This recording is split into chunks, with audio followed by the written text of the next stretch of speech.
Please try to see a very valuable personal lesson in a story I'm about to tell you. The purpose in relating this is for you to see yourself in the illustration, for you to understand where you are in this life and where a lot of things are happening which you don't understand, which confuse you and which hurt you.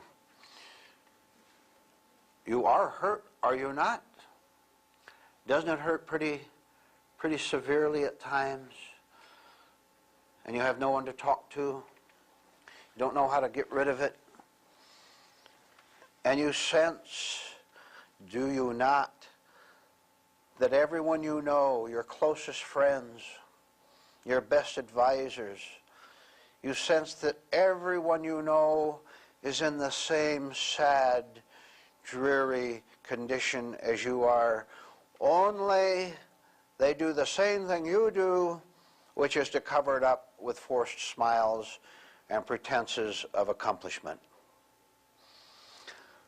With that introduction, do listen to this and see the value for you in it so that it can be a turning point, so that something can change for you. Very simple story and very powerful if you will let it be for you. There was a group of very poor people. They had nothing.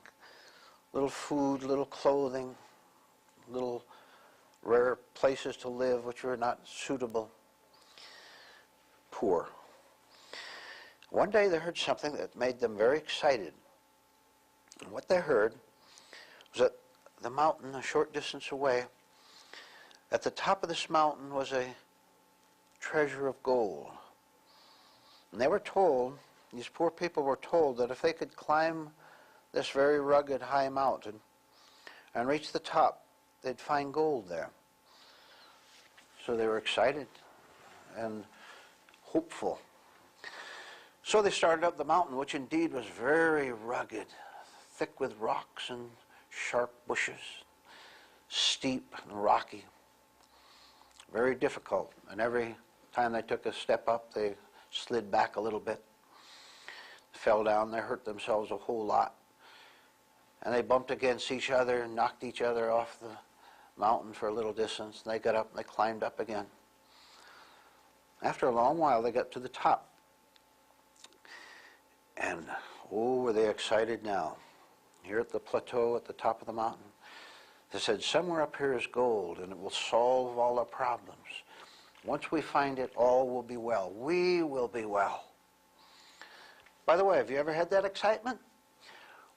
What did you fill into the blank space that they put in about gold? You know, they said, when we find the gold, all will be well. You have your own plans, don't you? You have them now. What would you estimate? It would be about your 10,000th plan of your life, 50,000, and you didn't find the gold up there. You haven't found it yet, have you? You haven't found it? You're poor, aren't you? Oh, you may have a pretty good bank account, a big car, a nice home.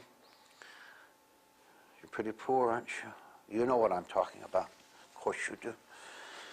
So these people searched around, top of the mountain, didn't find it over toward the west. They said, well, must be in another direction. They went in another direction. Didn't find it there. Went over another place. No gold. Pretty soon they began to get worried that there was no gold there. And sure enough, there wasn't. And they became very angry and very bitter and very hard. And you know what they also wanted to do when they didn't find the gold?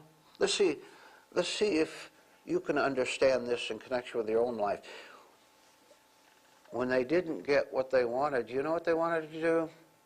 They wanted to hurt someone. They wanted to strike out and hit someone. It hurt so bad here, they wanted to hurt someone else. I'm telling you, this is the world. It is exactly that. If you've ever got hurt by another person, you got hurt by a hurt person. And if you ever hurt anyone else, it's because you were hurt yourself. Don't you use that as an excuse. Look how simple this it is. You never, ever have any right to hurt any other human being on earth in the smallest way, and that means nothing to the average human being. The average human being's whole life. You don't believe it? Look at it. Look at it. Look at the kind of world you live in. Look at the people. Look at yourself. A primary motivation of the average human being is to hurt someone else in order to give himself a false thrill, so that he feels what he calls good, which is self-destruction. That is it. You want to get healthy, inwardly healthy? You want to get truly spiritually healthy? You begin to investigate what I just said for yourself. Don't hide away from it anymore. Don't push it away. You'll never succeed in pushing it away, incidentally. You can get rid of it, but you can't push it away. You can't hide, because it'll keep coming back to haunt you endlessly, as it has up till now. What a dreadful world we live in, which is a fact, where everyone who have not got the success they thought they should have, the fame they thought they'd earn, the security they thought they should have, their simple solution is to try to hurt someone else in order to get something that they think will make them feel secure, and this is called an insane society, which is what it is. So they hurt each other and yelled at each other. It's your fault. No, it's not my fault. It's your fault. Oh, you've done that. Isn't this the way it is? Look at any group, what dominates them: fighting, accusing, hurting, hating. You'd better start facing a few things you've been running away from all your life. Or you're going to have to pay the price for it. You're going to have to continue to pay the price for it. So they came down the mountain, quarreling as they came down, more discouraged than ever, poorer than ever. You see, when you have a hope and it's dashed, you feel bitter, you feel cheated, right? And you're poorer than before. Well, they came down and they said, well, maybe we ought to try again. Maybe there's a little spot we didn't find where the gold is located. So they went up again laboriously, fell down, hurt themselves, finally reached the top, looked all around again, no gold. More disappointment, more rage, more fury. Came on down again, poorer than before. Did this several times, fighting each other, clambering at each other, coming down again. A miserable, wretched life. I have described human life here on earth. I've described your life. Well, haven't I? Nod your heads. I've described your life. What else? Nothing else, and you know it, and I know it. So this went on for a long time. All they did was climb the mountain, not find the gold, feel hurt, feel furious, come on down again, keep trying, came on down again. This was their life. But one day, a man came along, and he was very wealthy. A rich man came along. They could tell the way he was dressed. Big home he had. And he looked at him with astonishment. First of all, the comparison with their poor clothes and barely enough food. Obviously, he was very well off. And they asked him, how did this happen to you? We've been looking for gold. Oh, obviously, you found it. He said, yes, I found gold. And they said, well, why haven't we found it? He said, oh, that's what an easy question you ask me. And the reason you haven't found gold is because you've been climbing the wrong mountain. Someone lied to you and you believed it. Sir, madam, didn't it ever occur to you, the wealthy man said, didn't it ever occur to you that you might have been climbing the wrong mountain? Why are you so gullible, he went on. Why are you so stupid? There's gold. That's obvious. Look at me. I'm wealthy. Gold exists, but I climbed the right mountain. It was hard climbing that one too, but the gold was up there. You're never going to find gold where it isn't. And they finally understood. I should add a little point to that story. Most of the people were so hardened and so bitter by that time that they had lost interest in finding gold. Their greatest pleasure in life was to be as they were, irritable, sour, and continue to hurt other people. See the parallel? Were you looking for happiness? Were you looking for something that will take away this ache of insecurity that haunts you, that hounds you all day long? Thinking, for example, that you're going to meet someone, you're going to get something, you're going to go somewhere. How about this one? You ever notice how you still live in the Arabian Nights fairy tales? You think that something is going to come along, someone's going to show up, and that person or that event is magically going to take away all your problems. It isn't going to happen at all. I'll tell you why it can't happen. That's not the way it works. That's not the way life works. The way it works is for you to find the right mountain, to climb it, and you'll find the gold there. And what does that mean? I'll tell you what it means in some detail. Think of two words. Think of the word thinking, and think of the word realizing. If you can stop thinking as you now think in delusion and start realizing something, that is the same as climbing the right mountain and finding the gold up there. What is thinking? What you've been doing all your life, climbing the wrong mountain. Thinking, believing, hoping, straining, planning, scheming. You think if you could just find the right formula, that will do it. Thinking is the wrong formula. You'll never make it. Never.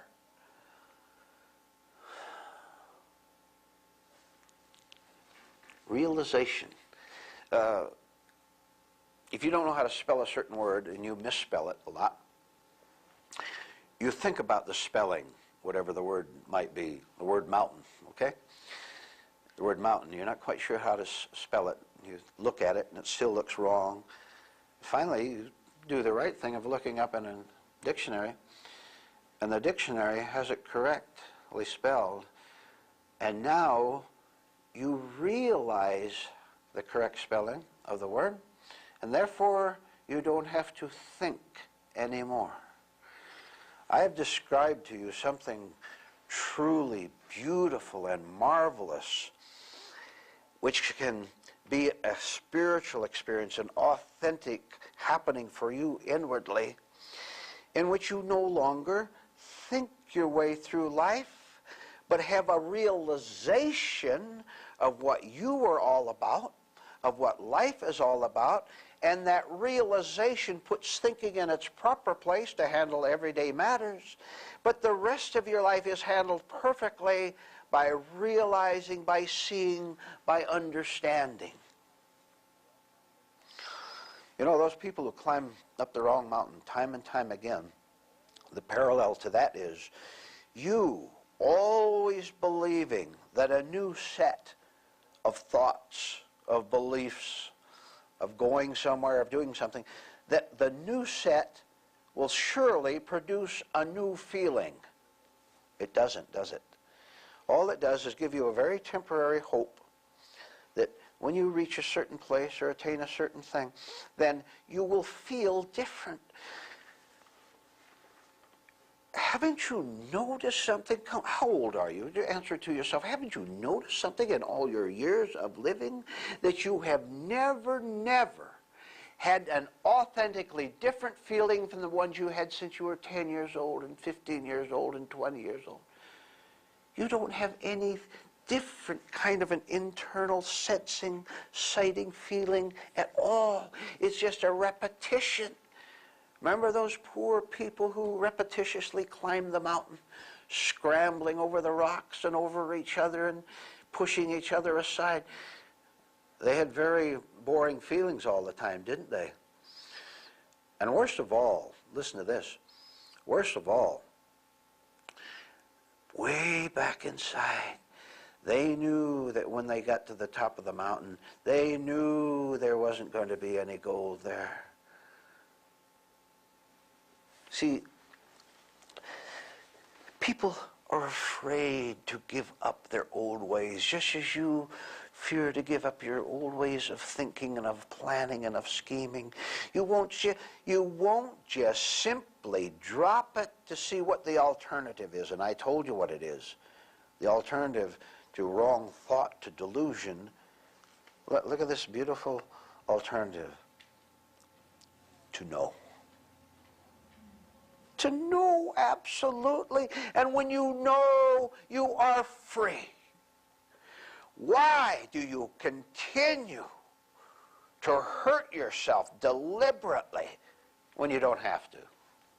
I am telling you, you don't have to at all, because there is an alternative. I'll tell you how to start. See, here's one thing you must overcome. I put these principles out to you in the form of words, phrases, ideas. I give them to you, and you've heard the word, certain words, the word mountain, the word gold, the word inner development. You've heard those so many times that when I say them to you now, you say, oh, that's familiar. I already know what he's talking about. You don't.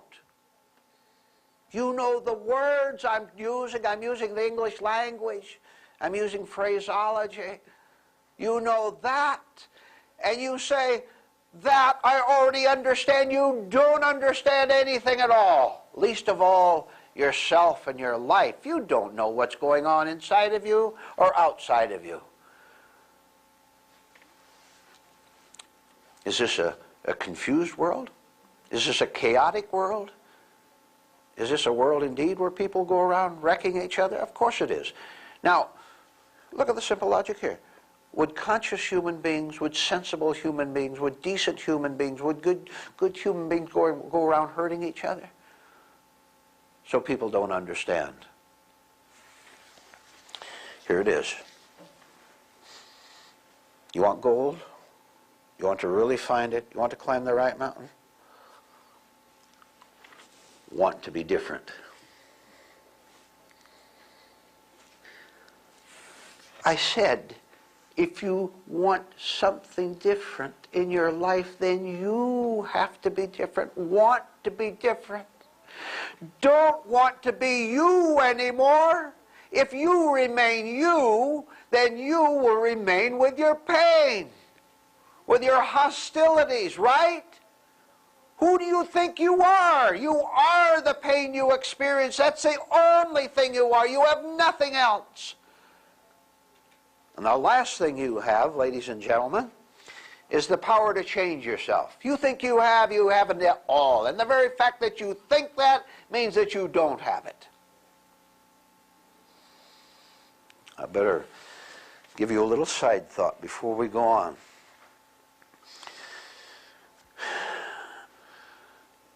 That mountain that you have to climb to find the gold is 1,000 times higher and more rugged than you think it is. See, people in their imagination think that all they have to do is some little thing, read some little book, make some little vow, and they're going to change. I'll tell you, it's long, long, hard work for you to change yourself inwardly, which is the same as climbing the right mountain. But if you climb that, you will find the gold. Let's go back to the original thought. Why not right now, you make a vow as best you can and as simply as you can. Make a vow in which you say, I want to be different. Don't you explain that difference. Don't you detail what the difference is, because if you do, then you're simply going to describe your old nature in a new coat. You say, I want to be different. You have to be so careful of self-deception, of hypocrisy, of self-lying. You have to watch every second as to how you kid yourself because you don't want to listen and hear. You want to hear what you would prefer to hear instead of what you need to hear. I want to be different. Say that and stop right there. If you add anything, you're going to meet yourself again tomorrow. And that's going to be pretty dreadful, isn't it? You're going to be going up the wrong mountain again and again and again. To want to be different means, and I hinted at this a moment ago, to want to be different means you absolutely understand that you have no power of self-change from yourself, and you don't. Where do you think all the horror of the world comes from? From leaders, from sick people, from egotists who think that they know what to do not only for themselves but for the rest of the world, which wrecks everything. Now you can be different, and you can start right now. You can understand that you have no power, no authority, no strength, no wisdom, no intelligence for making this change that you want. If you do that, if you say, I want to be different, and stop there, that is the only thing that will prevent the recurrence of egotism, which is false power. The arising, that will prevent the arising of false power inside of you. Prevent it, and you'll understand the mistake, the horrible mistake you've made all your life in thinking that you can change. You don't even remember the hundreds of times you said, I'm going to break that habit, and you failed every time. You've failed up to this day, haven't you? You don't remember all the vows you made. You remember you hurt that person, you hurt that wife or girlfriend, you hurt that husband or boyfriend. You hurt him, hurt her, and you said, I'm never going to hurt that person again.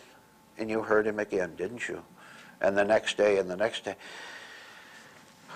I want you to know that a feeling, a complete feeling of helplessness and hopelessness is the one chance you have. Where all the conceit, the vanity, the delusions that you have that you can do something, change something, they must go. This is why the defeat of your old nature is necessary if you're ever going to win anything higher. And then you have to stick with it. How about this for a little short guide on the thought of sticking to it all the way? You're out in a boat, pretty stormy, little boat, and you're all alone. This is a one-man boat. Life's a one-man boat, you know. This is why it's good to cut yourself off from all helpers and throw yourself back on yourself till you see you can't do it, and then truth will help you. But here you are, out on this little boat in the stormy ocean. But you have one thing. You can see the harbor ahead of you there. So you say, I'm going to reach the harbor. I'm going to reach the top of the mountain. I'm going to change myself. I'm going to be different. You don't know how to do it yet. The only thing you have, the only thing you need, the only thing you must have is the sight of the harbor there. That's all you must have. Because, look, the harbor is not part of the storm. It's not part of you. You're going to battle those waves. They're pretty high and mountainous, aren't they? They're going to take you over. They're going to put the boat 10 miles off to the west. When you wanted to stay right there, next time it's going to take you 10 miles off to the east. Then put you south and north, every other direction. The waves and the winds are going to take you everywhere on that ocean. You can do one thing. You can keep your eyes on the harbor, on truth, which you can begin to sense. Because you look, do you see? Do you understand? Look how interesting, how truly exciting this is. You can just barely see it through the fog and the waves and the rain. You can see the harbor there, and you get knocked about, but you're at the wheel, and every time you get knocked over this way, you bring it back again, right? You can bring the boat back again. You do have that because it's you. You can bring the boat back from over here. You can back. As long as you keep your eyes on the harbor, you'll arrive there safe. This simply means this. It's not you that's doing it at all. It's just you have your eye there, and you're drawn toward there. Something, a little bit of rightness, a little bit of yearning in you sees the harbor, and you say, "That's what I want." And I tell you, listen to me. The whole world could be against you. Everything, the world inside of you can be against you. And if you keep your eyes, your spiritual eyes on the aim of changing yourself, of letting yourself be changed, if you do that, it will happen. Just as if you were in that boat, you could sense the harbor was getting closer and closer, and finally you arrive home. This is how to arrive home.